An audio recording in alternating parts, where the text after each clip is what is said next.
The chief of police in the city of Mayflower has resigned, and the interim chief is a name that's been in the headlines. She's facing a legal battle of her own that could force her out of this job. Channel 7's Tyree White in studio tonight with more. Tyree.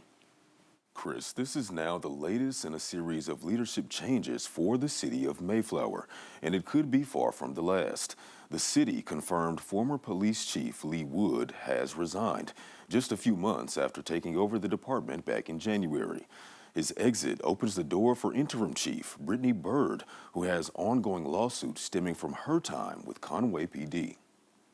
Mayflower's police department is once again in transition after former chief Lee Wood stepped down, just months into the job, coming in after Chief Douglas Hunter, who resigned last October.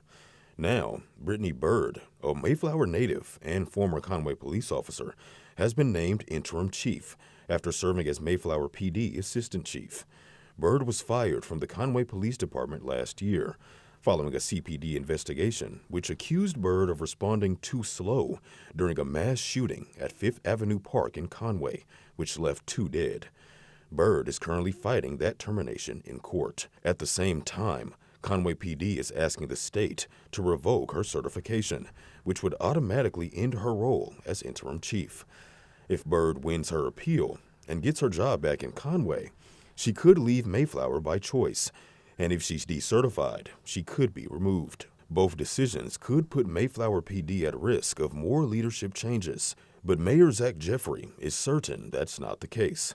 In a statement to Channel 7, Jeffrey, who was appointed mayor after former mayor Danny Hester resigned last year, says in part, "To ensure continuity of leadership and avoid any gap in command, I appointed Byrd as interim police chief. I have full confidence in Byrd's ability to lead the department forward." The city of Mayflower hasn't started looking for its next official chief. In a city that's already seen a string of resignations over the past year, the future of the position remains uncertain. With multiple cases still pending, there's no clear timeline on what happens next. For now, the city has an interim chief in place, but how long that lasts is still up in the air. On your side, I'm Tyree White. Okay, Tyree, thank you, and we will continue to follow developments there in Mayflower.